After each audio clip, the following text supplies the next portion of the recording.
come in, sir? Can I sit, sir? Thank you, sir. आप अपने बारे में कुछ बताइए। मैं बक्सर का रहने वाला हूँ। मैंने अपना ग्रेजुएशन इलेक्ट्रिकल इंजीनियरिंग में SVNIT सूरत से किया है। मैंने 2 साल रिलायंस इंडस्ट्री लिमिटेड में काम किया है एज इलेक्ट्रिकल मेंटेनेंस मैनेजर, और मेरा हॉबी है क्रिकेट देखना। अच्छा, इससे पहले आपने यूपीएससी भी दिया है? जी सर। कहाँ तक?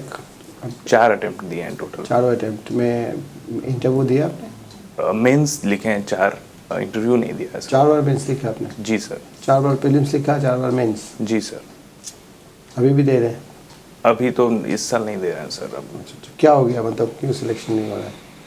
मेंस में 1-2 बार GS पेपर 3 में मेरे कम मार्क्स थे, एक्सपेक्टेड मार्क्स थे, और एक बार ऑप्शनल मैंने चेंज किया था, उसमें खराब मार्क्स आए थे। पहले ऑप्शनल क्या था? पहला ऑप्शनल मेरा ज्योग्राफी था। अभी क्या ऑप्शनल है? अभी मैंने बीच में सोशियोलॉजी लिया था, और यहाँ BPSC के लिए मेरा ज्योग्राफी ही ऑप्शनल है। ठीक है, कोई बात नहीं। अच्छा, क्रिकेट आप देखते हैं? जी सर। अच्छा लगता है आपको क्रिकेट देखना? जी सर, बढ़िया लगता है। कौन किस टाइप का क्रिकेट देखते हैं? मोस्टली तो मेंस इंटरनेशनल क्रिकेट ही देखते हैं सर अभी तो।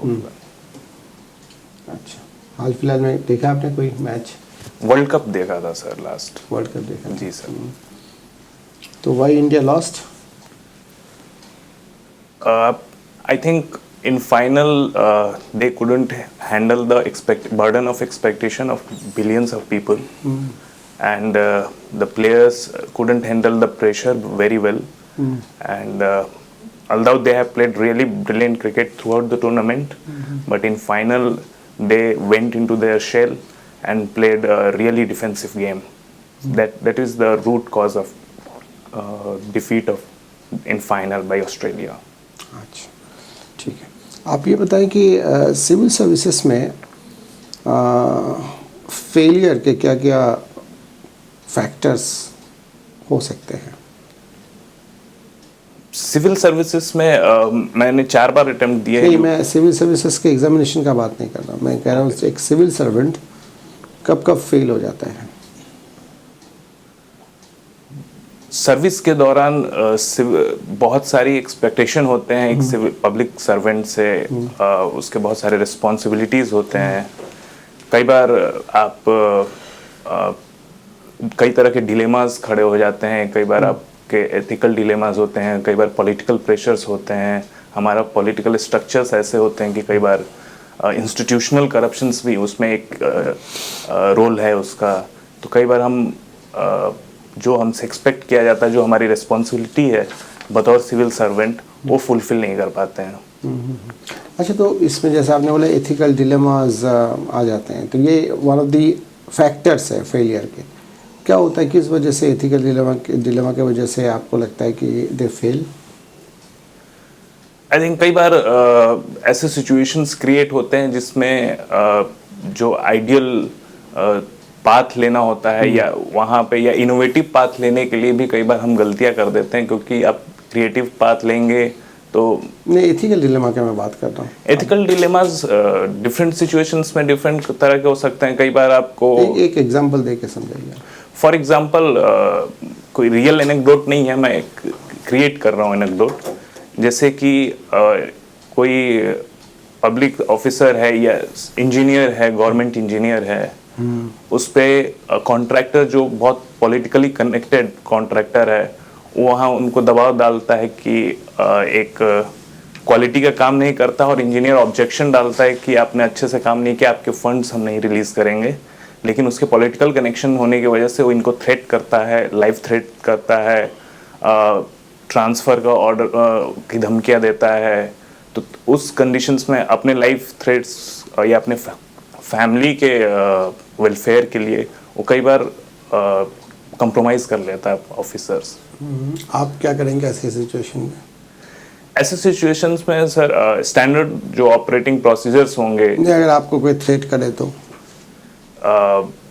मैं पहले पुलिस डिपार्टमेंट से बात करूंगा, पुलिस में कंप्लेंट रजिस्टर करूंगा, और फिर मैं अपने सीनियर अधिकारी और डिपार्टमेंट के सीनियर अधिकारी को इसके बारे में इन्फॉर्म करूँगा। फिर और फिर जो आगे रास्ता हो फॉलो नहीं करूँगा। काम, अब मान लीजिए आपके पास कोई थ्रेट आता है कि अगर आप ये काम आप करेंगे तो आपको आपके अगेंस्ट एक्शन लिया जाएगा, ऐसे में आप क्या करेंगे?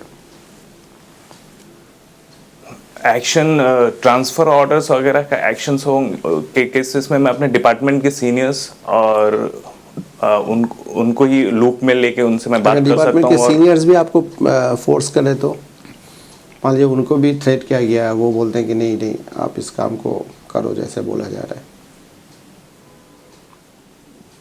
इस सिचुएशन में जैसे आपने बताया कि करप्शन एक फैक्टर है। मान लीजिए सभी लोग करप्ट हैं, आप अकेले ही हैं जो ऑनेस्ट हैं, और जिसके पास भी जा रहे हैं कंप्लेन लेके बोलने के लिए, वो बोल रहे हैं कि नहीं वही करो जो बोला जा रहा है। इस केस में मैं सर लोकल मीडिया चैनल्स या पब्लिक प्रेशर्स हैंडल करने के लिए कांटेक्ट कर सकता तो हूँ। क्या आप as a civil servant media के सामने आके बोल सकते हैं कुछ?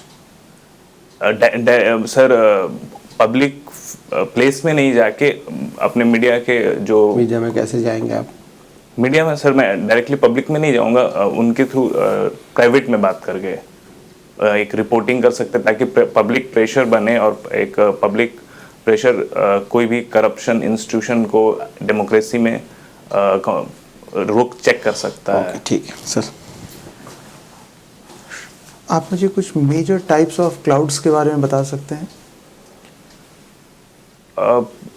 Major types different level of altitude के लिए 3 तरह के क्लाउड्स होते हैं, एक हायर क्लाउड्स, एक middle clouds and lower clouds, और एक चौथा एक क्लाउड्स होता है जिसका वर्टिकल एक्सपेंशन बहुत हाई होता है। जो तो उन क्लाउड्स के लिए कुछ टर्म्स भी हम लोग यूज़ करते हैं ना, कौन से होते हैं? जो हायर क्लाउड्स हैं उनके लिए सीरस क्लाउड्स हो गए, जो मिडिल क्लाउड्स हैं उसमें अल्टो क्लाउड्स या Alto nimbus clouds, cumulo nimbus cloud जिसका वर्टिकल एक्सपेंशन बहुत हाई होता है। लोअर सबसे ज़्यादा रेन बियरिंग कैपेसिटी किसकी होती है? क्यूमुलो निम्बस क्लाउड्स सबसे ज़्यादा जिसका वर्टिकल एक्सपेंशन बहुत हाई होता है और लोअर क्लाउड्स के होते हैं। आर्टिफिशियल रेन्स क्या होते हैं? आर्टिफिशियल रेन बेसिकली कुछ ह्यूमन इंटरवेंशन के कारण अगर हम एटमॉस्फेयर में मॉइस्चर्स जो होल्डिंग है उसको बढ़ा के रेनफॉल करवाएं तो उसको आर्टिफिशियल रेन कहते हैं। टेक्निकली इस पूरे प्रोसेस को क्या कहा जाता है जो आपने बोला ह्यूमन इंटरवेंशंस? जी सर। है ना, इसके लिए एक टर्म यूज़ किया जाता है ना, क्लाउड की रेन बियरिंग एबिलिटी को बढ़ाते हैं हम। Cloud seeding. क्लाउड सीडिंग किस चीज़ की सीडिंग करते हैं हम लोग? मोस्टली हाइग्रोस्कोपिक एलिमेंट्स होते हैं, आयोडीन सॉल्ट्स या सॉल्ट्स का इस्तेमाल करते हैं यूजुअली कि ताकि वो हाइग्रोस्कोपिक प्रॉपर्टी इस्तेमाल करके। आयोडीन सॉल्ट्स, एक दो ऐसे आयोडीन सॉल्ट्स के एग्जांपल बता सकते हैं आप? आई एम सॉरी अभी रिकॉल नहीं कर पा रहा हूँ एग्जैक्टली नाम्स। हाँ ठीक है, तो इन सॉल्ट्स में कौन सी ऐसी प्रॉपर्टी होती है कि ये क्लाउड बियरिंग या जो भी रेन बियरिंग एबिलिटी है उसको इंक्रीज कर देते हैं? ये सॉल्ट मॉइस्चर्स को एब्जॉर्ब करने की कैपेसिटी होती है, ये मॉइस्चर्स अट्रैक्ट करते हैं। ये सॉल्ट अगर हम एटमॉस्फेयर में डालते हैं तो सराउंडिंग एरियाज में जितने भी मॉइस्चर्स होंगे उनको ज़्यादा से ज़्यादा वो अपनी तरफ से अट्रैक्ट करके एक पार्टिकल बनाएगा और फिर जो पार्टिकल हैवी होने के कारण वो फॉल डाउन करेगा और डिफरेंट फॉलिंग के दौरान भी उनमें और भी फिजिक्स का जो एक फिनोमेना है वो मुझे अभी ध्यान नहीं आ रहा, उसकी वजह से एक wave, I am not sure about the theory of clouding, but वो फिर क्लाउड बियरिंग एब्जॉर्प्शन की वजह से, मॉइस्चर एब्जॉर्प्शन कैपेसिटी की वजह से। कंडेंसेशन न्यूक्लियस कुछ होता है? जी सर, जी सर। है ना, ये टर्म यहाँ पे आता है। कोई बात नहीं, एक डिफरेंट टाइप का थोड़ा क्लाउड है पीएससी, जिसे आईसी क्लाउड्स भी बोलते हैं, क्या है ये? If I am not wrong it's polar static, you are talking about polar static clouds. जो स्टैटिक है वो या कोई और टर्म है? और इसका रोल क्या है पीएससी का या आईसी क्लाउड्स का? आई am not sure about this. Environment के लिए ये अच्छी चीज़ है या नेगेटिव है पीएससीज का फॉर्मेशन होना? इसके बारे में अभी मुझे आइडिया नहीं है सर। ओजोन लेयर का जो होल है वो सबसे ज़्यादा कहाँ पे रिकॉर्ड किया गया है, सबसे गहरा? अंटार्कटिक रीजन के ऊपर जो एटमॉस्फेयर क्या है उसमें रीजन सबसे है, ज़्यादा क्यों ऐसा रेयर है? है। वहाँ तो ह्यूमन इंटरवेंशंस ना के बराबर हैं, फिर क्यों वहाँ पे ओजोन का होल ज़्यादा है? वहाँ पे सर जो ये polar I am not PSC जो होते जो पीएससी क्लाउड्स होते हैं जो यहाँ से एयर ऊपर लिफ्ट करते हैं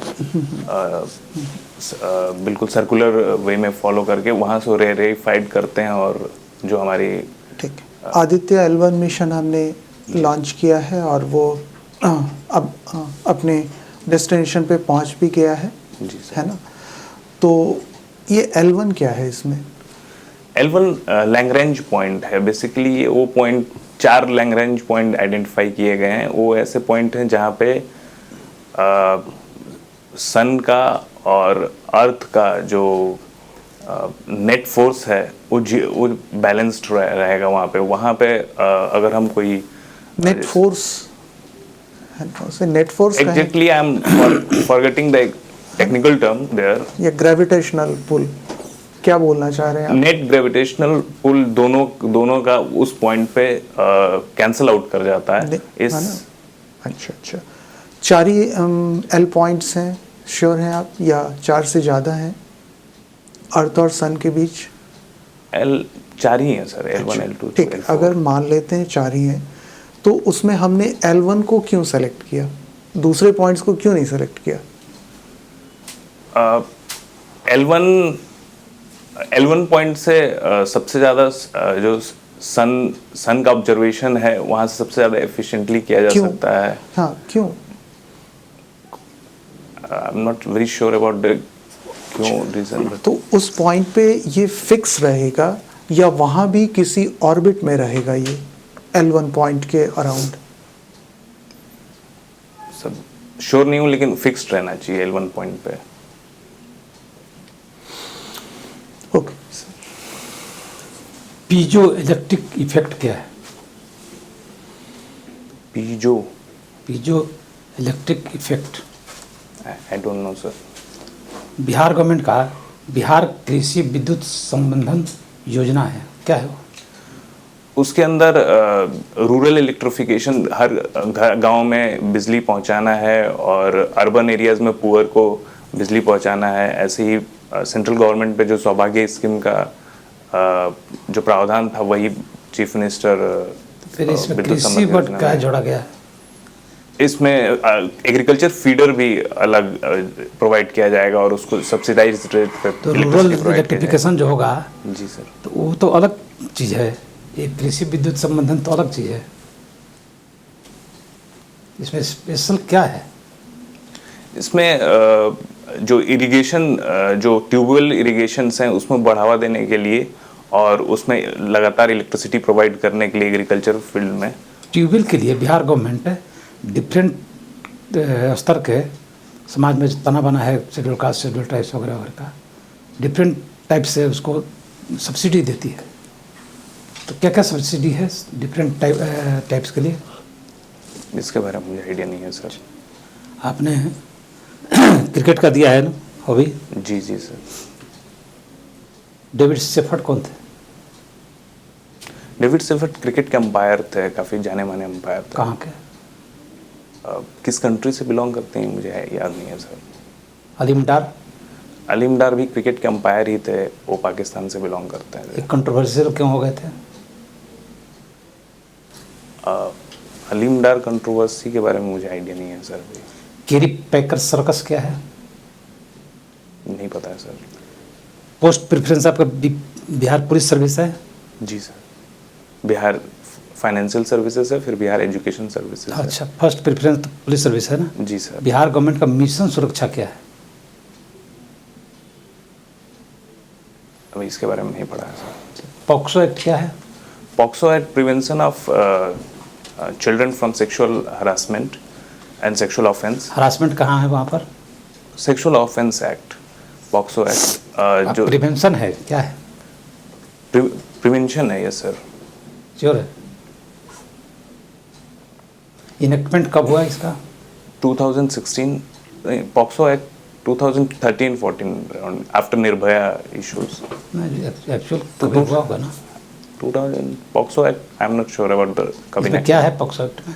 पॉक्सो एक्ट के अंदर जो चिल्ड्रंस के अगेंस्ट सेक्सुअल ऑफेंस होते हैं उसके लिए सेपरेट एक्ट बनाया गया है, उसके लिए पनिशमेंट के लिए प्रावधान दिए गए हैं और चिल्ड्रन का एज डिफाइन किया गया है. चिल्ड्रन क्या है? चिल्ड्रन में जो भी 18 साल से नीचे हैं वो चिल्ड्रन की कैटेगरी में रखे गए हैं और उनके साथ अगर कोई सेक्सुअल हरासमेंट या सेक्सुअल ऑफेंस होता है तो उसके पॉक्सो एक्ट के अंदर कार्रवाई होती है. तो एक लड़का 17 साल से ऊपर है, 18 साल से नीचे है, लड़की 16 साल की है. लड़का ने पेनिट्रेटिव ऑफेंस किया है लड़के के साथ. इस केस को कहाँ डील होगा, कैसे होगा? ये पॉक्सो एक्ट के अंदर ही आना क्या चाहिए. होगा इसका? इसमें कहाँ केस चलेगा कहाँ? चूंकि जो एक्यूज्ड है वो खुद भी माइनर है तो उसको पॉक्सो वाला एक्ट लगेगा, लेकिन जो सजा है वो शायद 3 साल की जो मिलती है मैक्सिमम सजा वो मिलेगी. और ये प्रोविजन है इस एक्ट में इस तरह का. समन केसेस क्या है? समन केसेज नहीं आइडिया है सर. कॉग्निजेबल केस क्या है? कॉग्निजेबल ऑफेंस वो ऑफेंस होता है. केसेज हम पूछ रहे हैं. Cases cognizable case. सर मुझे बिल्कुल आइडिया नहीं है, लेकिन मैं गेस कर सकता हूँ जो कॉग्निजेबल ऑफेंस से रिलेटेड केसेस होते हैं उसको कॉग्निजेबल केसेस कहते हैं. कहाँ खोजेंगे इस केस को? इस तरह के केस को कहाँ खोजेंगे आप? गवर्नमेंट के EFIRs वगैरह या नेशनल क्राइम इतना जो संहिता बना हुआ है सब, जो कहाँ खोजेंगे इसको कि ये केस कॉग्निजेबल है? ये ऑस्ट्रेल CRPC एक्ट्स में वगैरह में मेंशन्ड है सर. कहाँ पर है मेंशन? सेक्शन नहीं याद है सर मुझे. सेक्शन नहीं, सेक्शन के अंदर में नहीं है. जी. ये कहीं और है. ये परमानेंट लोक अदालत क्या है? परमानेंट लोक अदालत एक अल्टरनेटिव डिस्प्यूट रेजोल्यूशन प्रोग्राम है जिसमें ये एक स्टैट्यूटरी बॉडी भी है लीगल सर्विस अथॉरिटी एक्ट के अंदर, जिसमें जो नॉन कंपाउंडेबल ऑफेंस है, जो छोटे मोटे क्राइम्स हैं उन सबको एक तो परमानेंट लोक अदालत में क्राइम्स का केस देखा जाता है? क्राइम्स और सिविल केस दोनों देखते, क्रिमिनल और सिविल केस दोनों देख सकते हैं. ओके, ठीक है.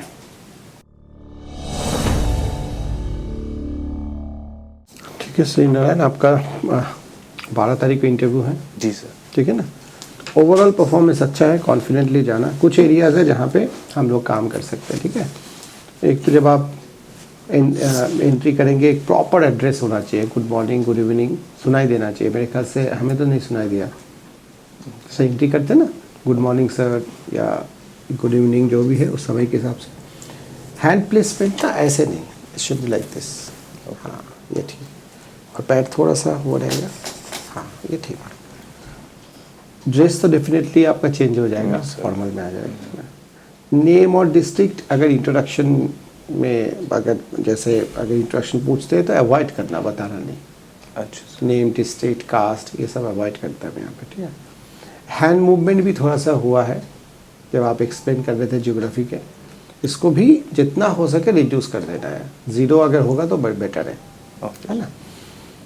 और अगर हिंदी में क्वेश्चन है तो हिंदी में ही जवाब देना.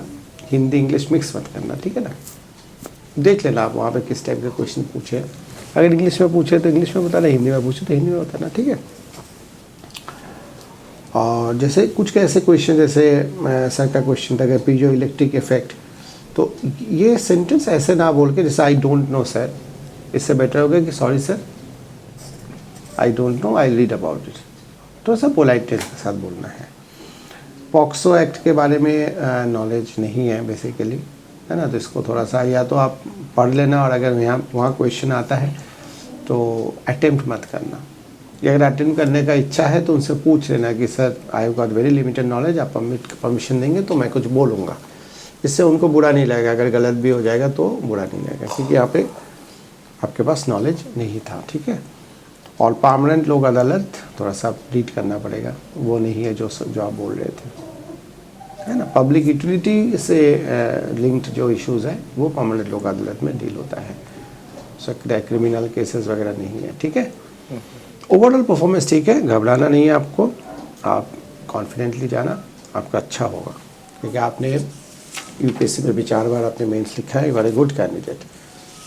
ठीक है, कोई क्वेश्चन आपके माइंड में है?